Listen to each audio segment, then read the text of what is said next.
Kuingawa, and I'm the Sustainability Development Manager of the Northland DHB. Welcome to the third webinar of the Sustainable Healthcare and Climate Health Aotearoa webinar series.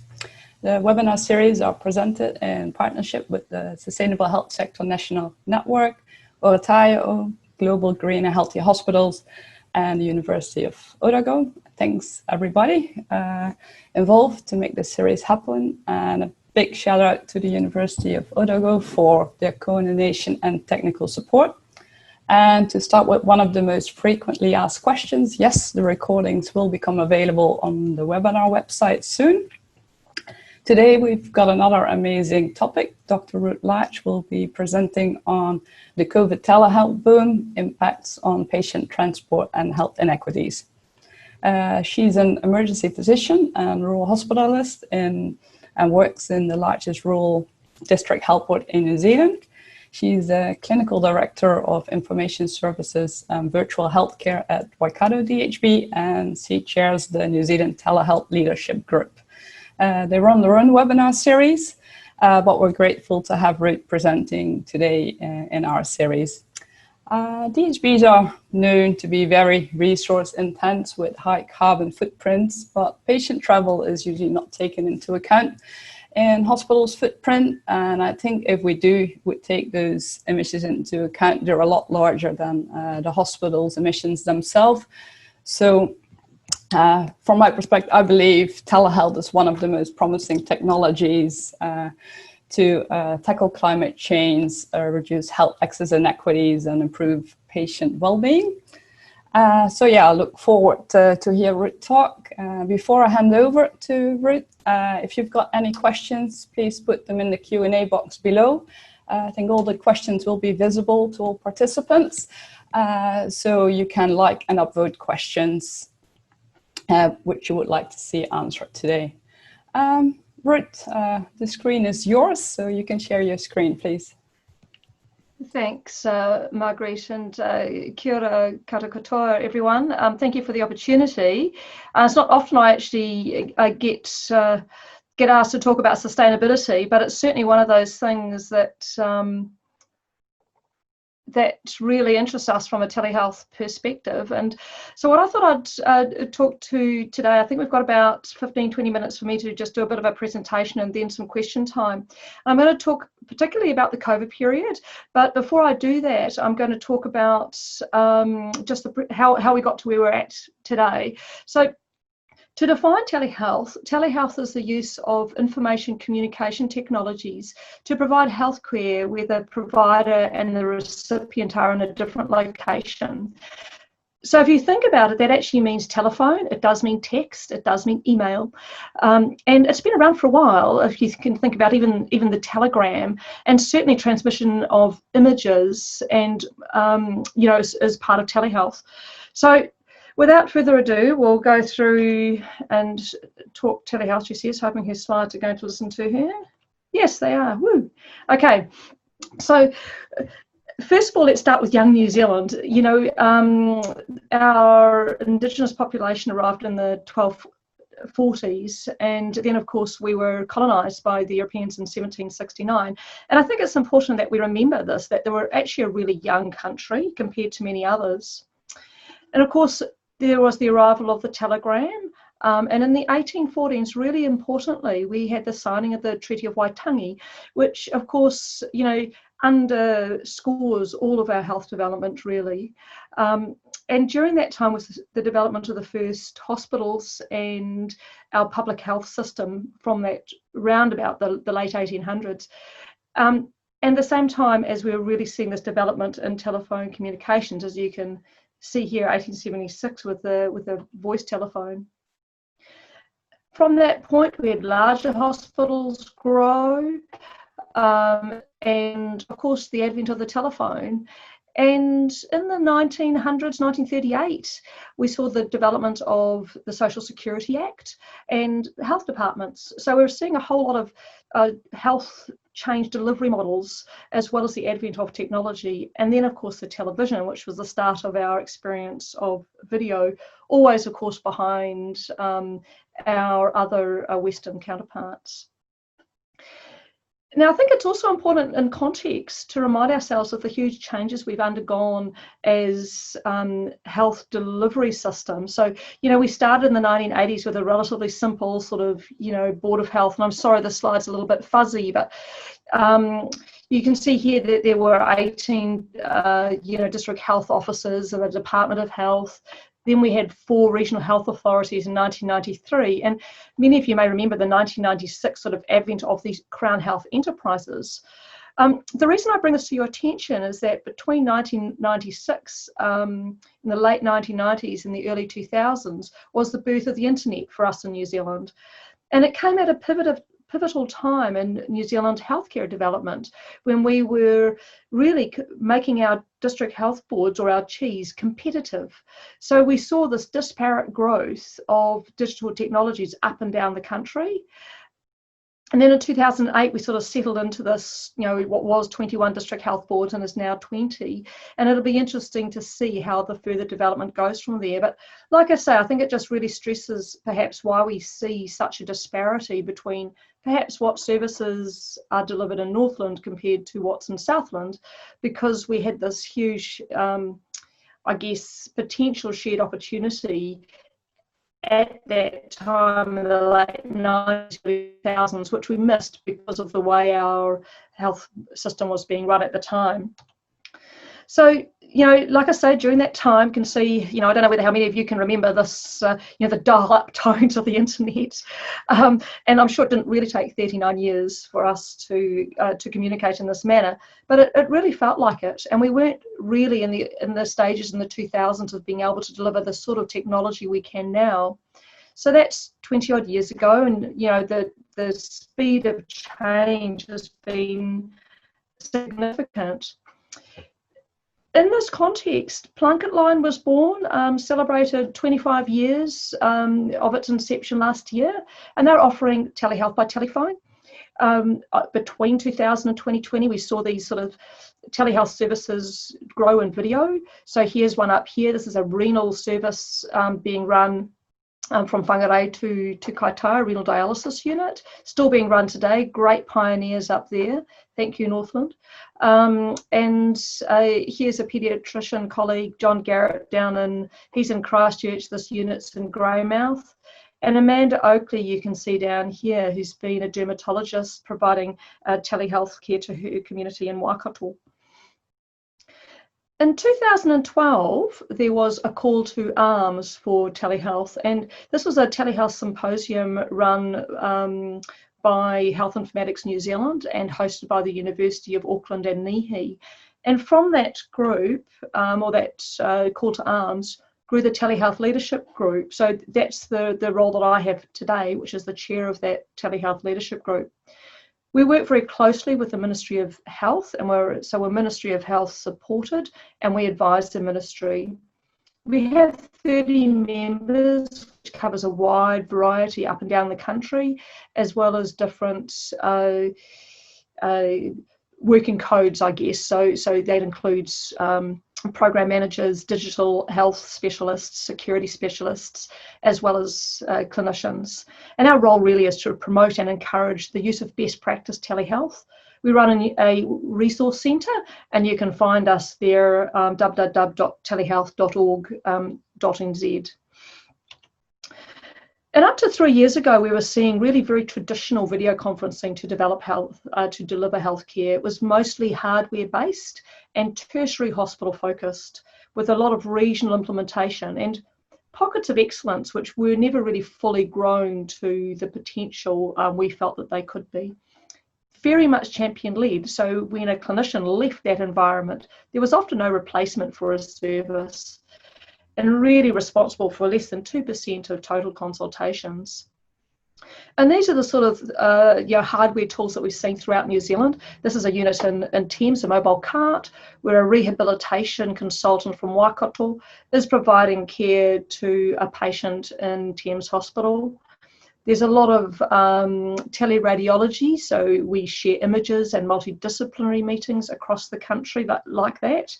And also into resuscitation units. So this is a small hospital emergency room where there is a telehealth video camera up here. and a mobile cart you see down in here providing care. So over the last sort of 18 months, 2 years, we've seen this growth of software-based technology, and the connectivity and technology has really reached a good level of maturity. We've seen a number of providers in this space, so Polycom, Real Presence, Cisco Jabber, Video, Zoom, of course, Doxy.me, and this has meant that the primary care has had an opportunity, I guess, to go into this space. It's been cheaper, and we've seen some GP to hospital type consultations grow too, but still less than 5% of consultations delivered by telehealth. We've seen a variety of telehealth applications. This includes Smart Health, or the Health Tap application in Waikato, which was abandoned. It was found to be too expensive, and lots of political turmoil. This takes a whole conversation, I think, to talk through that one. eMoko, some of you may be aware of, which is a store and forward type video conferencing app. Tend, Well Revolution, are newcomers in this field, and Zoom Pharmacy, so delivering prescription medicines. Now came COVID, and we had this really remarkable time, didn't we, in our history, where we closed our country's borders on the 19th of March. It's not that long ago, but I don't know, for me it feels like it's probably about 5 years. I think we've seen about 5 years of telehealth activity, to be honest with you, over the last few months. And from the 19th of March, we closed our borders. In the 23rd, our numbers of COVID presentations were more than 100, and we moved into a level 3. And then effectively everything shut down within 24 hours. And I'm sure everyone can really vividly remember what they were doing when that happened. For us in the New Zealand Telehealth Leadership Group, there was the sense that we had to provide a guiding coalition because we had that expertise within telehealth. But one thing we were very aware of was that equity piece. So we were already aware of a lot of the barriers that were already in place to stop people from delivering telehealth. And part of that is an equity part. So that's not just a digital divide part. So when we talk about the digital divide, we talk about where perhaps care is difficult to get because you can't get access to the internet, or access to devices. But it's more than that. It's also the experience which people have had with their video conferencing tools, in particular if we're thinking telehealth. And we were very, very surprised also by the sheer difficulties that providers had in moving to telehealth. So things like phone lines which were overburdened, the amount of stress that it puts on everybody's internet. So we worked with our Ministry of Health colleagues to advise on some of the barriers that needed to be removed and altered at speed. And these also included things like the way we prescribe and fund visits. So at that time, pre-COVID, you had to have a physical signature on a prescription pad, otherwise your prescription was invalid unless you went through New Zealand's electronic prescribing system. And so that's certainly something that I'll show you a little bit later, the uptake of e-prescribing. But we also partnered with our GP colleagues and Health Navigator and provided a lot of information for our patients and providers. And as Margaret said before, we ran a series of webinars. And in fact, if anybody's particularly interested in that equity piece in telehealth, there's a really great equity piece. I mean, obviously, I'm not an expert in equity, but that particular webinar was very good. We had some great experts in equity. And there was this real sense of urgency. So, our GPs were crying out for help because they were pretty much demanded that 75% of their consultations had to move to a telehealth environment. Almost all of that was by telephone. And I think most of you would have experienced that if you went to your GP or tried to visit.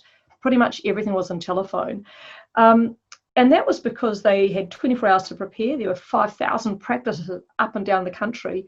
Very few of them already actually practicing telehealth in terms of video. So it was a huge change. So we saw this rapid transition to telephone consultations also for our outpatients. So most district health boards switched quickly to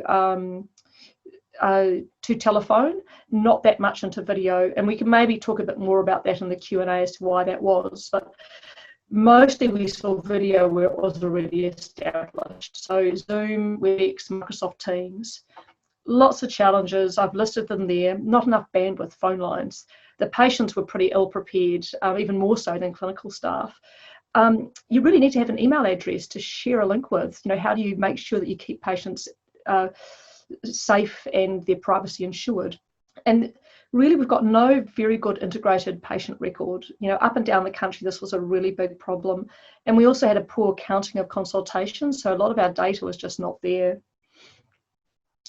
So you remember I was just talking about the New Zealand electronic prescribing systems before, and I think this is a really remarkable picture here of how quickly our services moved to take up electronic prescribing. So being able to make a prescription and send it electronically so that the patient can just pick the prescription up from the pharmacy.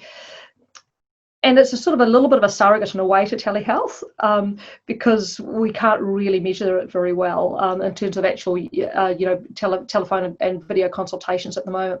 So you can see this huge spike, in April, through to 31st of May, where the practices which were activated just went poof like this just prior to COVID, and then these number of e-prescriptions which were used. And then actually the percentage of prescriptions which became electronic, 80%, relatively quickly.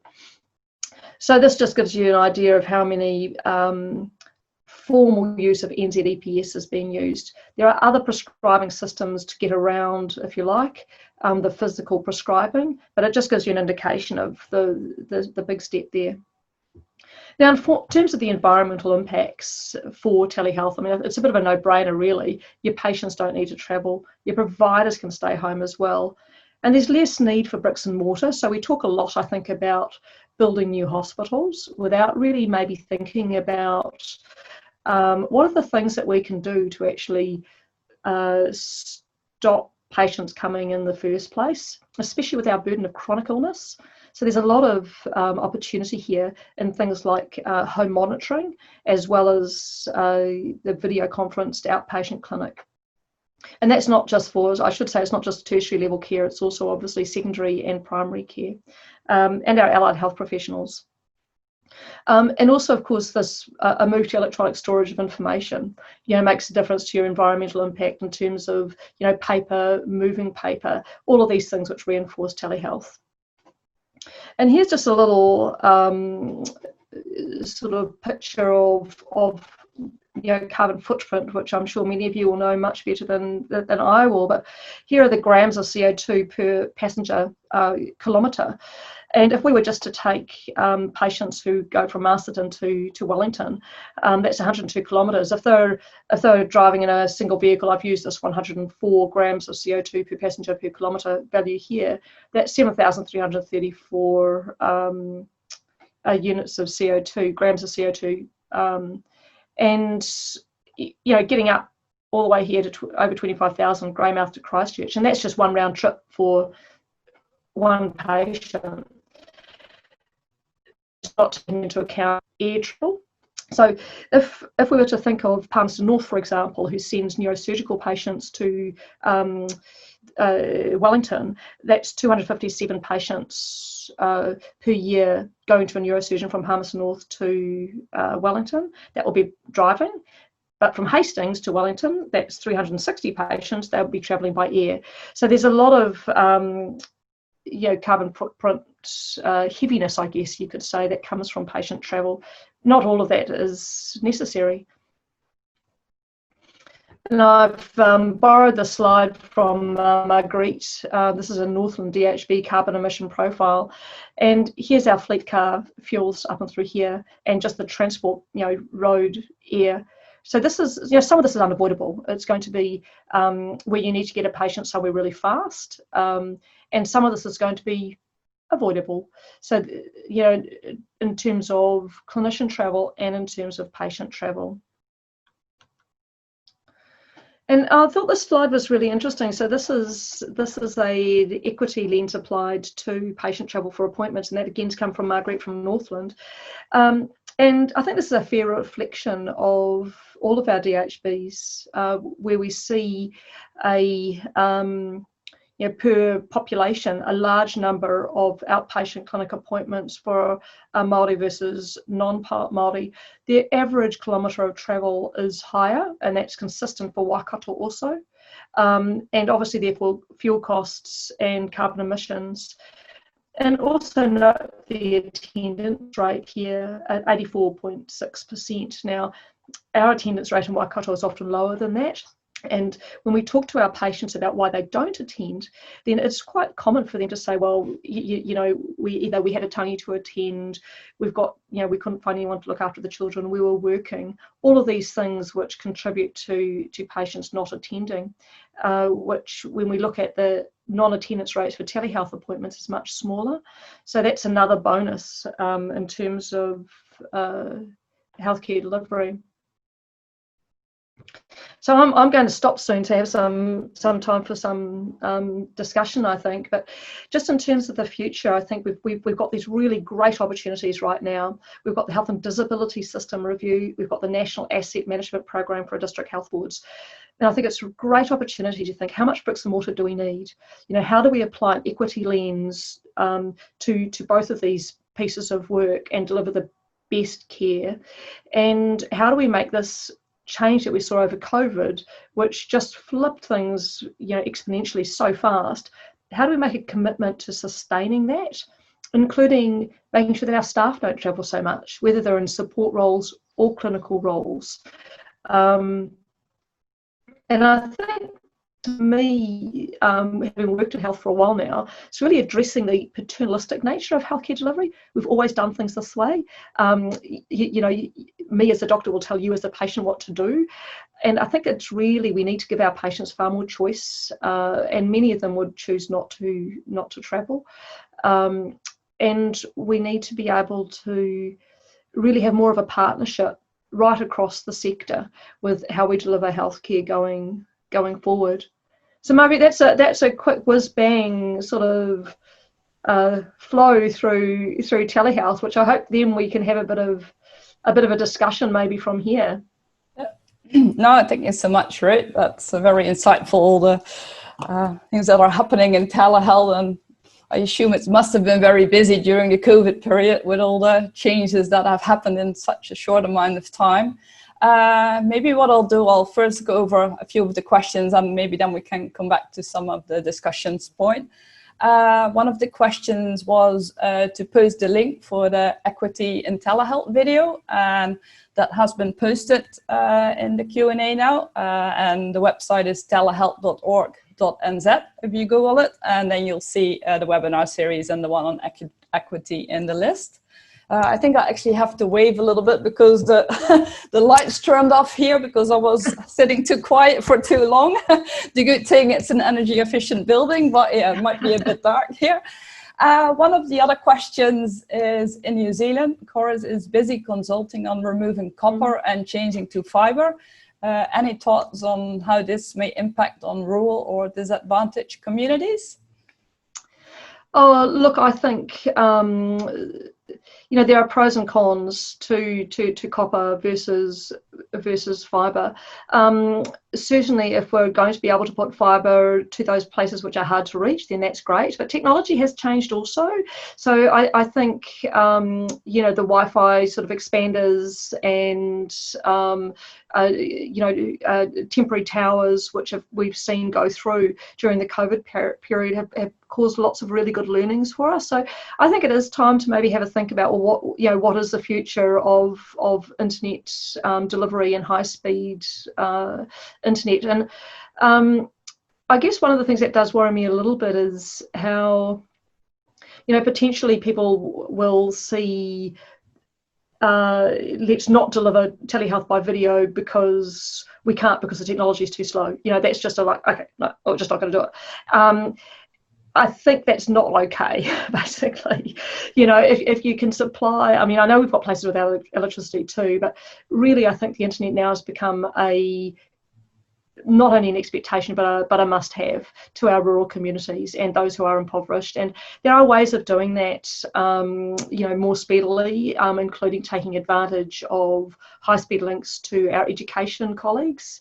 If you've got really good high-speed internet to a primary school, then that's a really great start. But I certainly know practices which the fibre is just bypassed the rural hospital practice and gone right to the school, and the rural practice may not have been able to take advantage of that, and I think we certainly need to do a lot better at talking together in terms of the ministry. So sorry, that probably doesn't answer your question fully. It was a bit of a rant, but well, because you also mentioned in your presentation that there were some barriers when switching to videos, and most outpatient appointments or GP appointment were done by phone. Can you elaborate a bit more on that? Sorry, I got a little bit distracted by the question from Rick. You were talking about the move to phone? You mentioned that during COVID period, most of the consultations were done by phone and not video. So what were sort of the barriers, or what were the reasons for not going to Zoom or video conferencing? Well, there's quite a few actually. So in terms of primary care, some of it's actually cost and availability of webcams. So the webcams just flew off the shelves and people just couldn't buy them. So there was partly a hardware problem, partly a software problem, so buying licenses, and partly a internet connectivity problem, so actually having enough bandwidth to be able to supply good video. But also there was a significant amount of, well, how long is this going to last? Can I eke through with telephone? Will that be okay? And a whole change of practice, because it was a really big thing, to suddenly ask people to change at pace. And I talked a little bit before about email addresses. Now, many of us have shared email addresses. So that makes it difficult in terms of complying with privacy legislation. Now, a lot of that you can sort of overcome a little bit in a crisis, but there's a whole lot of little steps which you think may be insignificant at the time, but when you're trying to do a whole big service, is actually really inhibitory.